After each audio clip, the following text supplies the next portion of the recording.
We are in Shmini, and God kills Nadav and Avihu, the oldest and second sons of Aaron, for doing the wrong thing, for what seems to have been a minor transgression.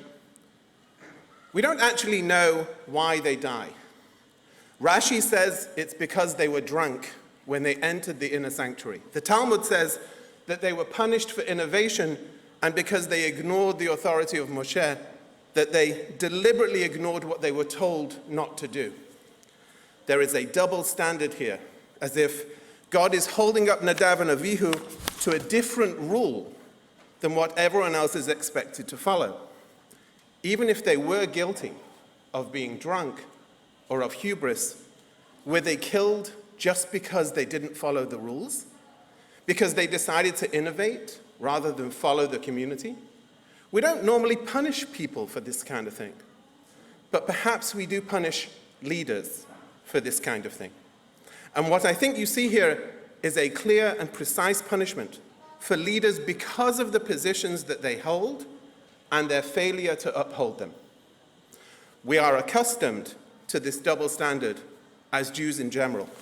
For example, we are not chosen because we are better, we are chosen because we have a special relationship with God.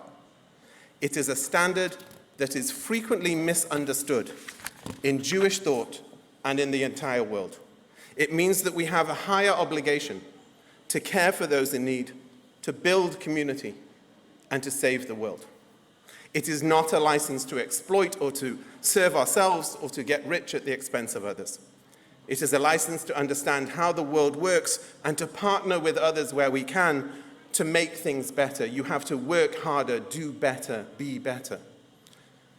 There is much in political leadership today that is based on power, on greed, and on personal gain. There is a term for this in French, déformation professionnelle, professional distortion, which means the way your position, your job, your role can subtly warp your judgment so that you only see things from that one damaged leadership perspective. The absolute power of an absolute leader, an unconditional view of sovereignty, a cult of personality. I do not believe that history repeats itself, as Santayana said, but as Mark Twain noted, history may not repeat itself, but it often rhymes, and we are facing today absolute evil, a complete betrayal of trust.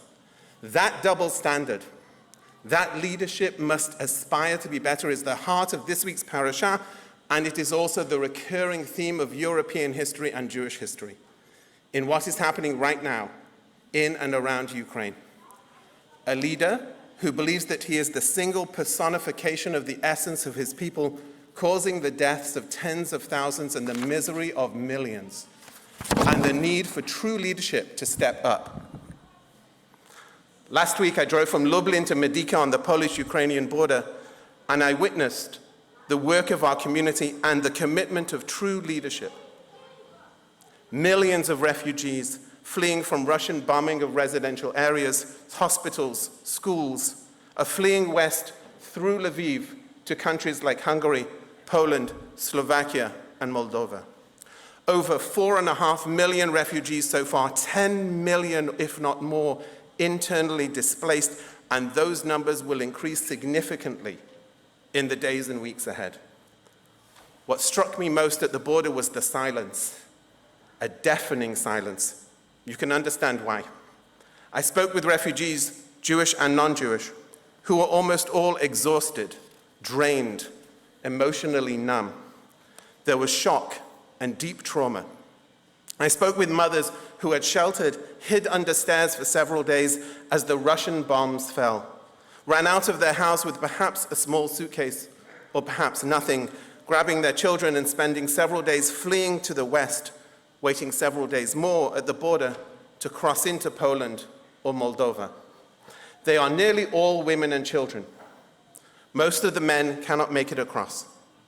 The Ukrainians aren't letting men aged 18 to 60 leave the country because of conscription, so they send their wives, their mothers, their daughters, and remain behind. And when you arrive at the border crossing, you have nothing. You are exhausted. And it was there that I witnessed the very best of humanity in response. Thousands and thousands of volunteers at the border, providing food, medical care, bringing refugees to shelter and transportation, caring for the children and frail elderly. Among them, amazing professionals from our own Jewish Federation's partner agencies like the Joint and the Jewish Agency. They are taking in Jewish and non-Jewish refugees, giving food and medical care, shelter and transportation, security, and so much more. For the thousands and thousands of frail elderly Shoah Holocaust survivors who couldn't make it out of Ukraine, in Kiev, in Kharkiv, in Odessa, in Dnipropetrovsk, we have caseworkers who bring them food and medicine and stay in the elderly clients' homes so that they are not left alone during the bombings. This is deep leadership, deep commitment, showing the best of humanity.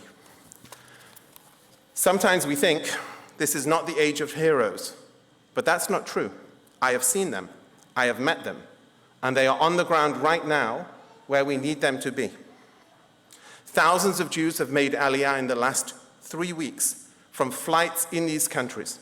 There will be thousands more in the weeks ahead, and we will support these efforts from Europe, and once they get there, we will support their successful klita, their successful integration into Israel. And tens of thousands of Jews who are being helped right now with food and shelter and trauma counseling thanks to our support, your support. Most of our efforts are aimed at the Jewish community. I do believe that this is our responsibility, and that although Jews are generous and kind and philanthropic and give to non-Jewish charities as we should, no one else will give to support elderly Holocaust survivors or Jewish families at risk, if not for us, if not for you. No one else will help the thousands of Ukrainian Jews make Aliyah to safety, or provide security at Jewish buildings, or provide buses and planes. In Lublin, at a JDC relief center, one of dozens we've helped set up these past few weeks, I saw what it means when we help those who are not Jewish too. We are not turning anyone away.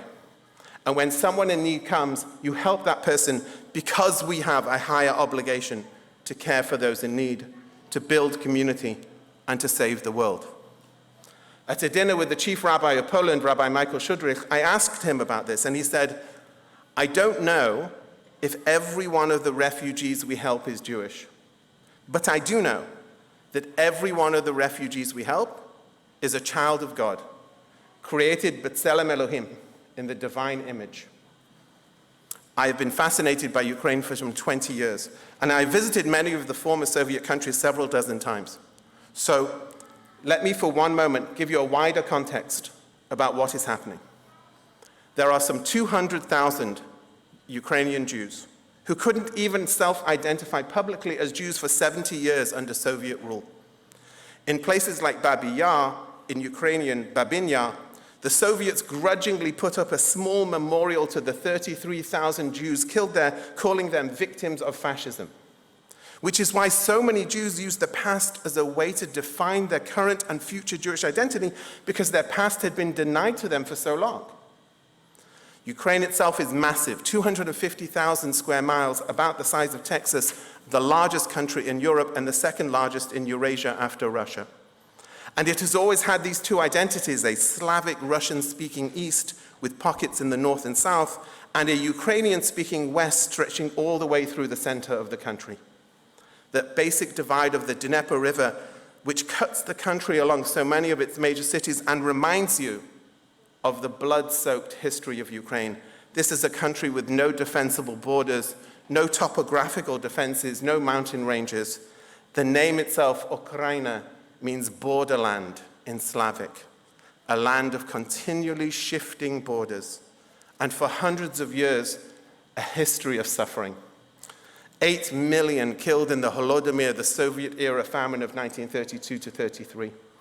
Between 8 and 14 million, we don't even know how to count, killed in the Great Patriotic War, the Second World War.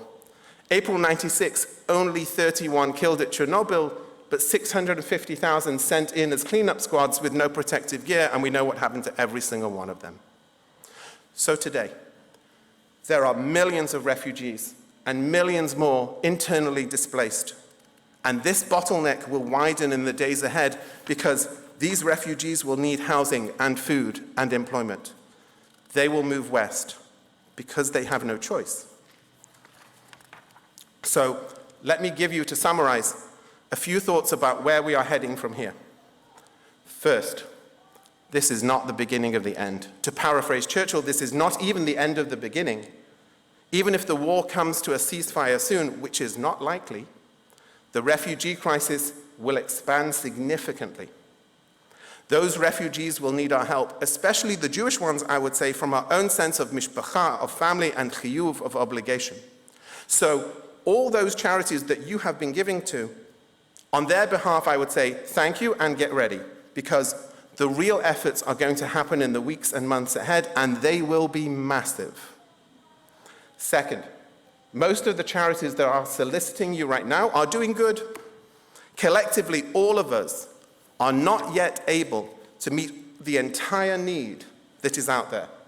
So, give generously, give as much as you can, and give often. At some point, hopefully in the coming weeks, many of us will pivot to working on accepting Ukrainian refugees here in the United States. They are not yet here, and we are not yet accepting donations and goods for them, so don't worry about that right now. We will be ready, and we will ask you for that support when we are.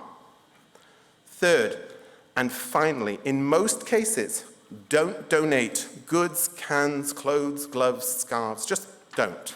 Give money. Physical donations, like non-perishable food and clothing, need to be sorted, stored, transported, and distributed. All of this takes more time and effort than using dollars to purchase only the items that are immediately needed. I know you want to help, and the best way to do that is to give money, to donate to the organizations on the ground. Money is flexible, cans of beans are not. Some cans and clothes aren't the right ones, even if you want to donate them. The needs are going to change in the coming weeks. What most charities need right now is flexible infrastructure funding. To turn quickly, to send a staff person to a conflict area, to make sure we can get people through the border crossings, to bring medicines, to pay for flights and buses and more. Why? Because the lesson of this week's parasha, of the death of Nadav and Avihu, is that we need to work harder. We need to hold ourselves and our leaders up to a higher standard, upholding the benefit of all those who need us and working for higher ideals. Even in the face of absolute evil, despicable cruelty, there is absolute goodness, sacrifice, decency, and kindness. I saw it on the Ukrainian borders, amongst the helpers and volunteers at the train stations and transit points and refugee centers. I see it in people like you, who believe in our values and live them every day. A higher obligation to care for those in need, to build community, and to save the world. And for that, I am truly grateful. Because even though history does not repeat itself, the values and obligations of decency and humanity have always been with us. Shabbat Shalom.